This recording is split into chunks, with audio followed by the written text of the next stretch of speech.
Well, it's the Only One Shot Golf Podcast, and I'm Jim Gallagher Jr., and I'll be hosting again as usual. And special thanks to Steve Azar for allowing us to use his music. You can find Steve at steveazar.com.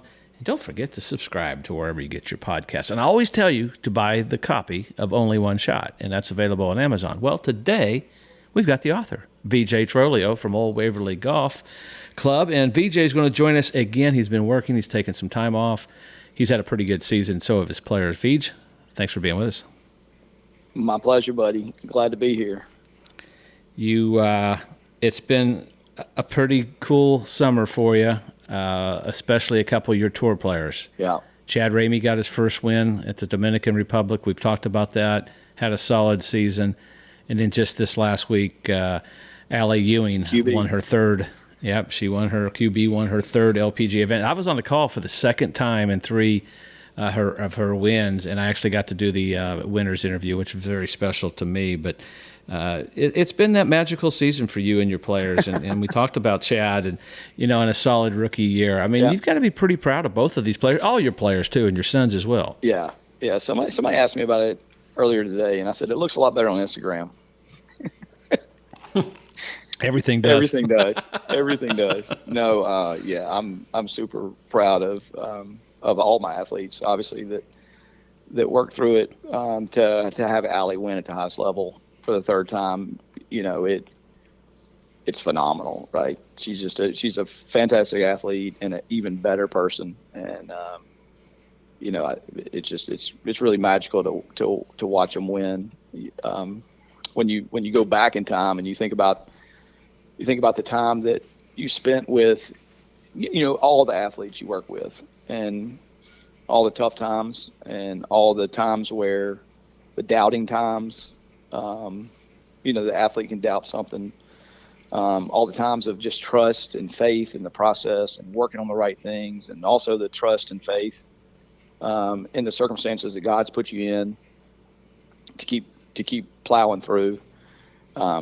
It's just fantastic when you see them win at the highest level. It's just so rewarding, for them, number one, right? I'm not even the one hitting the ball, right? But for them and their caddies and their parents, and then you get to their coaches. It's just a really rewarding thing to see. What are you telling your players when they're struggling? I mean, Chad won, and then he kind of slowed down a little bit. But then Ally, best finish was 11th. Putting was, quite frankly, we've all seen it. She's talked about it. It was not very good. Mm-hmm.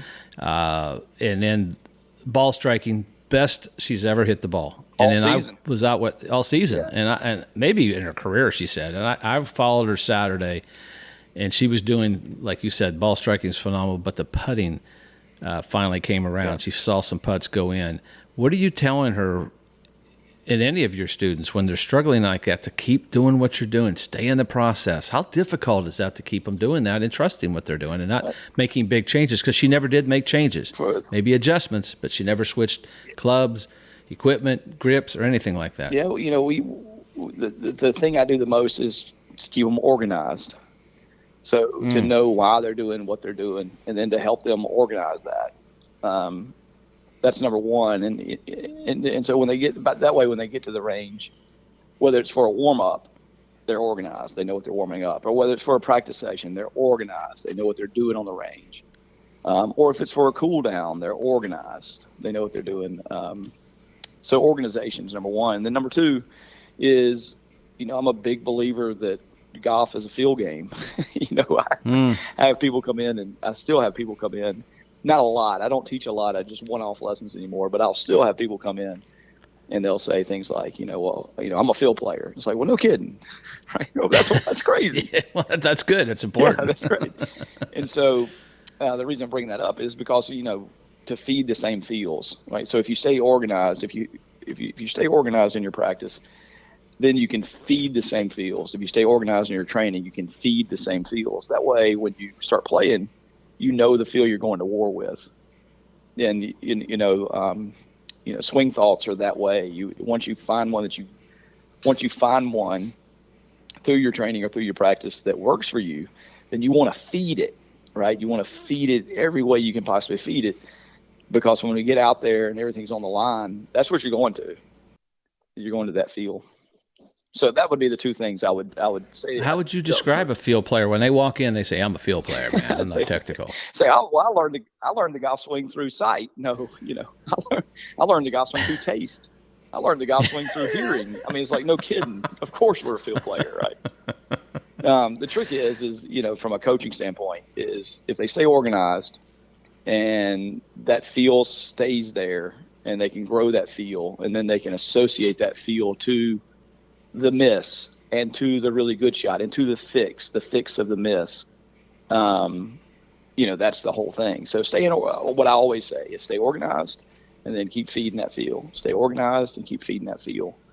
And as long as the proof's in the pudding, right? As long as you're seeing some efficient ball striking, then stick with the plan. I had one of the college coaches. I asked what separates the elite from the rest, and that was part of your book, Only One Shot. And he said organization. Yeah, I'd never had anybody say that. And I was like, huh? Mm-hmm. That was a first. So I thought that was brilliant. I thought it was a great answer that he came up with. I think that was just really good. I think for any player, and I know for me, I didn't want to know a lot of technical things, but yet you also have to have, and I think you've written about tendencies. You obviously have to say, hey, this is what I've done. What caused it? Mm-hmm. How do I fix it? Mm-hmm. And I think that's a tough challenge for players of all levels. Right. And then when you start dealing with somebody like Ally, then the one thing is not a variable is her mind and her dedication to the game. She is a professional. The reason I call her the QB all the time. She is a professional and has been a professional for a very long time of being the same person every day, not going down these crazy emotional runs that when you rush yourself up that other players do, right? You saw it at the highest level, how players would win and they'd go down this wild emotional trail and not be the same for a while. So she is a pro at that. And that's, to me, that's a huge part, because then you can be organized, right? Organization feeds to that mind, or a solid plan feeds to that mind. And then that player can think the same thought all the time. They have the focus there to do it. And so, I mean, to your point, it's very important that you have a plan and that you take that plan and then you run that plan. It's very important. Do you remember the first day she walked in, took your first lesson? It's been a while. I have images of, like, maybe one of her first couple of lessons with her dad, Jamie, there. But no, I don't remember the first day she walked in. No. When she was younger, was there something special that you saw in her then? You talked about being organized and being a professional, but even early on, and you've worked with some of the best kids in Mississippi and in the country, players. You've seen that when they walked in. What was it that you saw in her early on that you thought, I mean, I don't know if you could have thought, and she obviously dreamed she'd be on the LPGA right, and win 3 events and the Solheim Cup twice and all the things she's accomplished. But, what kind of stood out? The time, and you've seen it in a lot of kids. The one time I knew that she was going to be, when I knew she was going to be a little different, is she won the North-South. Mm-hmm. When she won the North-South, she came back and she said, she goes, I don't know what was up, but I was kind of cutting my irons and drawing my driver. And I was like, okay. And we threw some face tape on there, and she was hitting her irons out of the heel and her driver a little out of the toe. And she was like, oh, that's what caused it? I was like, yeah. She was like, cool. And then she just said, well, let me hit another one. And in a matter of a few minutes, she started hitting out a sweet spot on both of them. And so that was a real telling sign there that she won such a premier event without her best stuff. And more importantly, wasn't really worried about it. Right. That's what I know.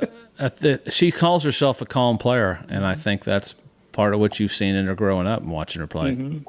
But yeah, I would say that, when her winning that would be the first time I was ever like, wow, you don't have your best stuff to win it. And she kind of knew that. And so that was a neat little moment. But no, her coming up, it still kind of goes back to the same thing with, she knew what she needed to do when she was a kid, living at home. And, she had the resources around her where she would hold up her end of the bargain. So if she was working on something, we wrote it down on a piece of paper to do it 50 times. She did it 50 times. You know, It had to help her and you, I guess both, with her staying there in Starkville in Mississippi State yeah, and being so close to you. It had to yeah, really help her for those 4 years, don't you think? yeah, yeah. I think it did help her. I mean, I think anytime you have at the end of the day, I don't really teach golf, right? I teach people. And so anytime you're around your athlete a reasonable amount, then they get to know you, you get to know them, and everybody knows what everybody's kind of doing.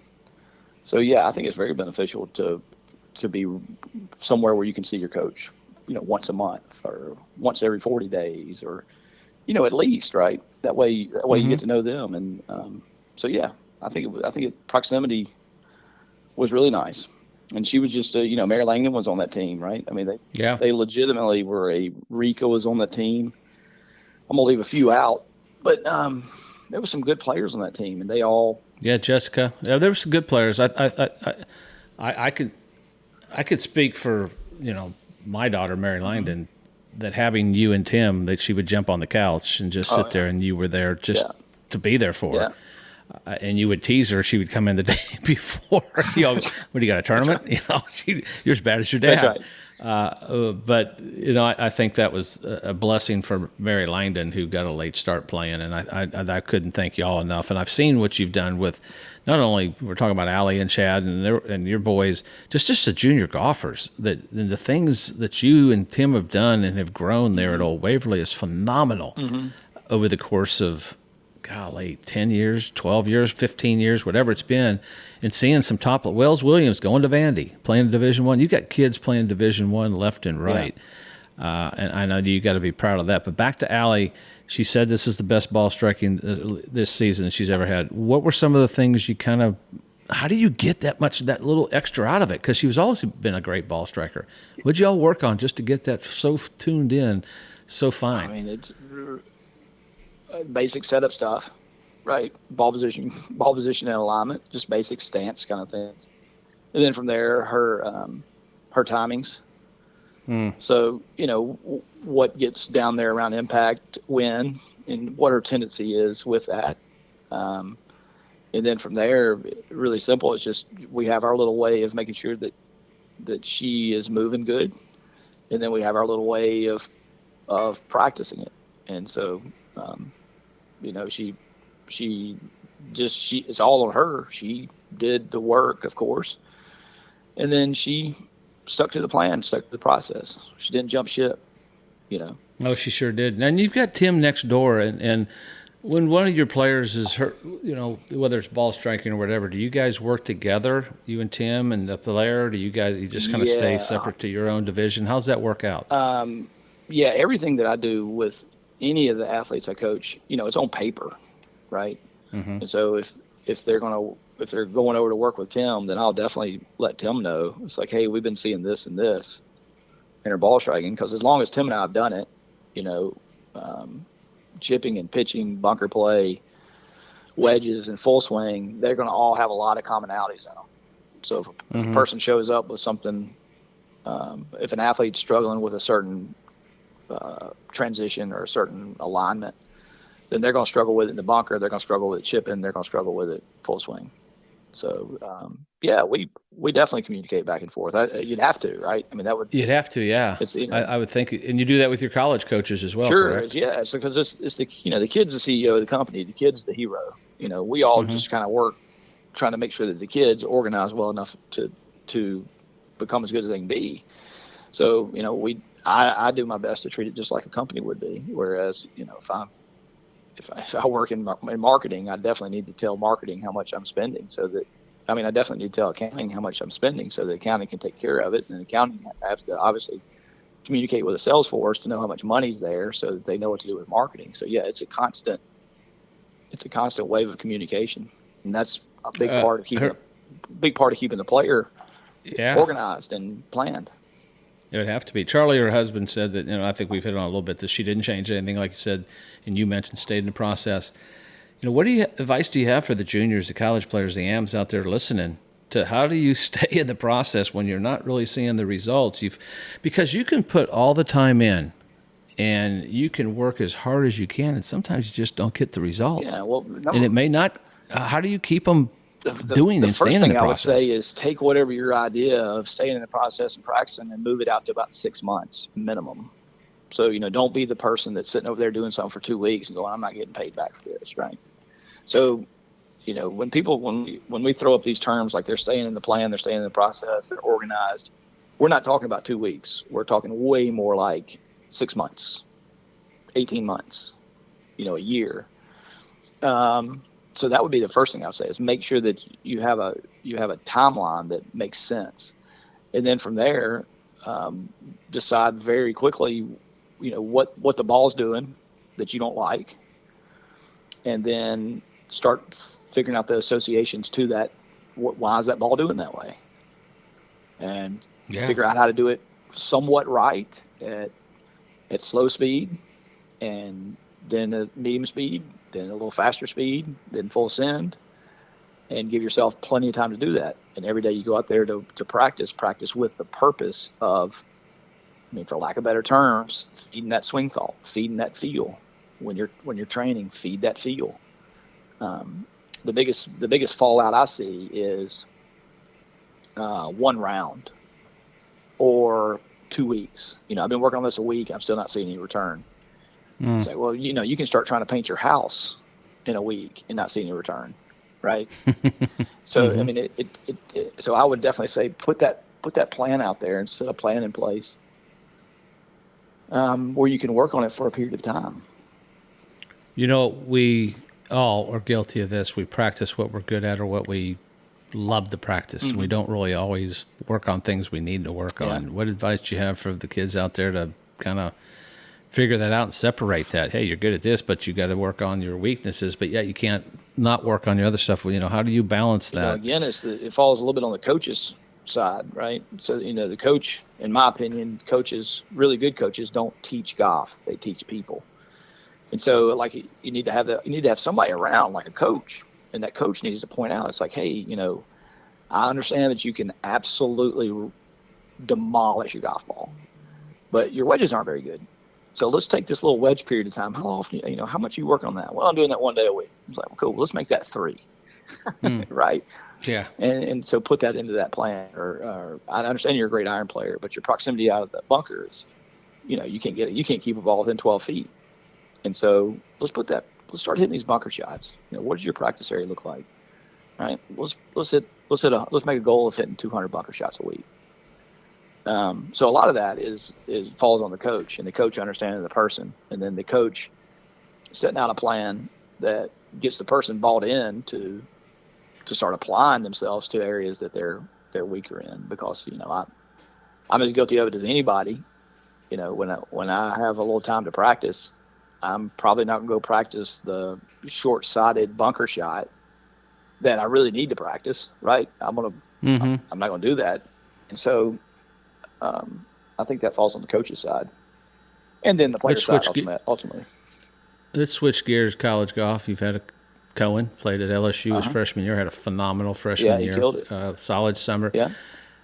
What advice do you have for any college player, including Cohen, that follow that second year? How do you keep that momentum going and not putting too much pressure on yourself with expectations? Play to your expectations. Number one, always remember that you are never there.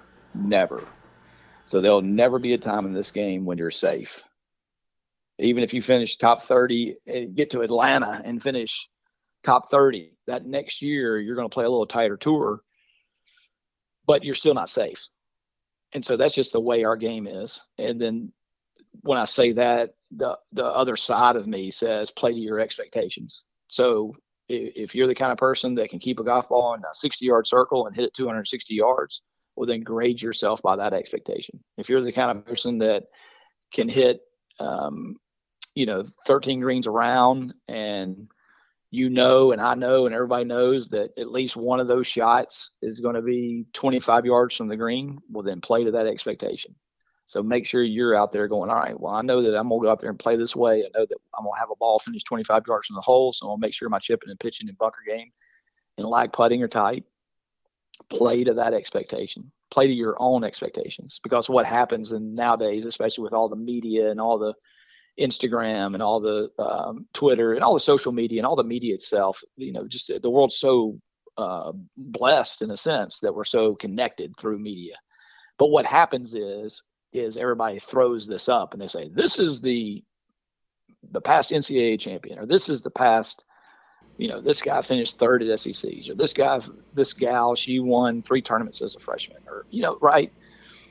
So the media and the world itself, they always try to put little ribbons and buttons on you saying you did this and you did that and you did this and you did that. And then they also try to go ahead of you and say, well, the person that accomplished this and accomplished that and accomplished this. And that's just not the real world. The real world is you have expectations on how you play, Jim Gallagher. I do, DJ Trolio.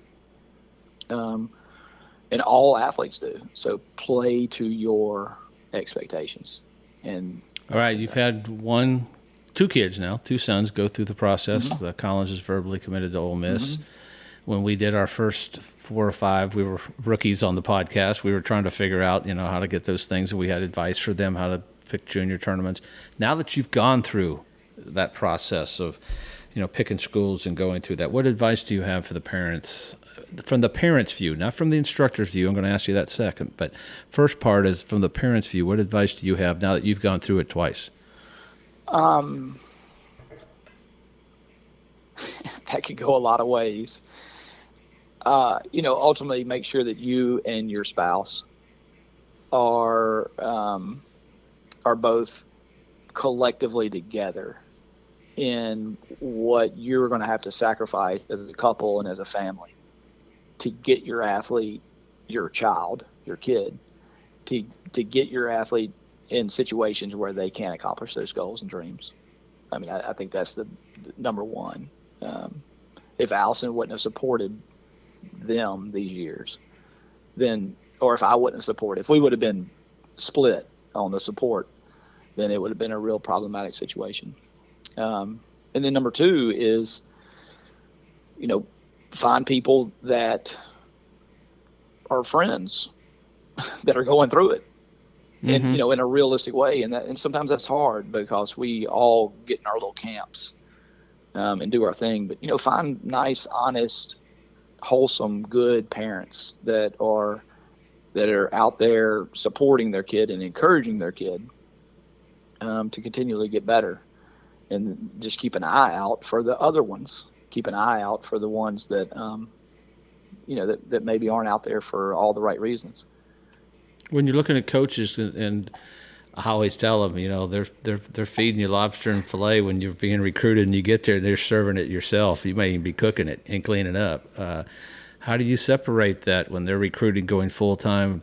When you're looking at those coaches, what were the things you were looking for in coaches that maybe these other folks can be looking for? Chuck Winstead, the coach at LSU, has been a real blessing to our family because he's really the first guy outside of us, outside of family, like really close-knit friends that ever really, really, really spent a lot of time and cared about Cohen.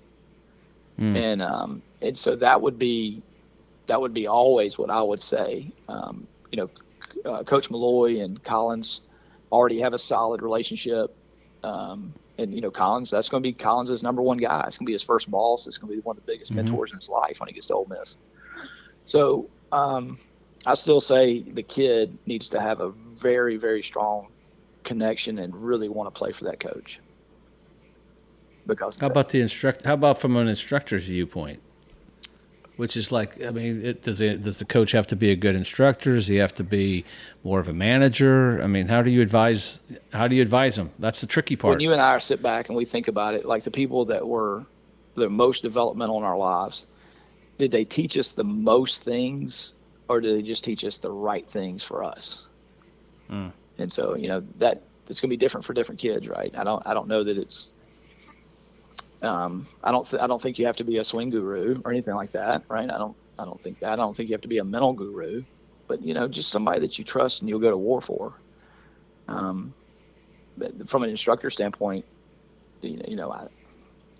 every kid, like you said earlier, every kid that shows up is going to have, including me and you, when you showed up at Tennessee and I showed up at Southern Miss, and including with all these kids, when they show up to school, they're going to have things they don't like to practice. And they're going to have ways they practice that probably aren't super efficient.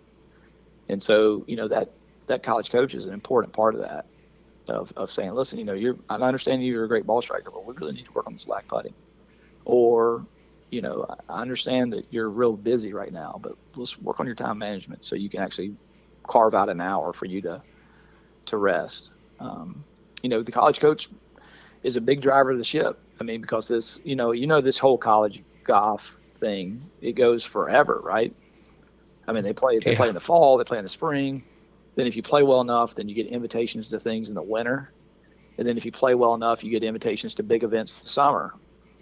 There's no time off. And there's no time off. And so that college coach is going to be a big part of, hey, why don't let's not play any right now. Or, hey, you need to play more right now, So that college coach is a really important person. And they need to have a strong relationship with them and want to play for them and want to listen to them.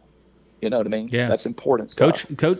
Coach Fields of Texas told me, he said, my guys don't play well when they first come back. They're wore out. I never even thought about it. I said, well, their games and, golf course is in great shape. They're wore out from the summer. Yeah. Made a lot of sense, and that's why you see them play not as many early on, play a little bit more further on in the fall, and then maybe a heavier spring schedule. So you see that a lot. But summer's coming closer to an end. We're in September already. What advice do you have for your students, maybe some of the AMs out there, to stay sharp this fall? Anybody wants to watch football? Anybody, college players are playing college golf. How do they stay true to what they were doing in the summer and stay intact with the game? It's going to go back to that ugly word, plan.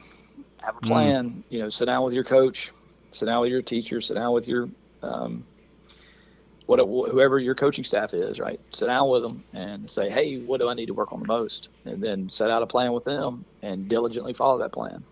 But here's the kicker, right? Don't overdo the plan. So if you're only going to practice 2 days a week, tell them. If you're only going to go to the gym 2 days a week, tell them. If you're only going to, let's say read or study one part, tell them. If you're only going to play one round of golf a week, tell them. So set up a plan that you can easily do, and then do that plan to 100%. I know for the pros and even some of the college players, I mean, club switching, trying out new stuff. I mean, I'm allergic to it. I'm allergic it's complicated. To it. It is complicated. I mean, and I think that's when we're going to see in another year. So the PGA Tour season change because there's 2 weeks off and now they're back at it and they didn't even have time to if they want to make some changes, that's always difficult. Yeah. But you've been teaching this game a long time. You played it at a top level. How has your teaching philosophy changed, and how what have you learned over those years you've had? What are some of the things you've learned and maybe had to change to or adjust to? There's so many, I guess. Yeah, it's incredible. I think that there's been times in my life when I really thought I knew it all. I was like, okay, this is finally it. This is that system that's going to work, right? And it's like, no, it doesn't. So I would think that that getting on the golf course with my players, that has been an old true tradition, right? I play with you, with Mary Langdon, with Cody Cosner. Kids like, get on the golf course. So get on. So that would be one that always will stay, is get on the golf course with my players. And number 2 would be watch my players practice. So don't just tell them what to do. Actually, kind of say, look, this is what you're going to do. Let me watch you do it. Yeah, hold them accountable. Yeah, just watch them do it. Right, watch how they go through it. Watch them how they do it.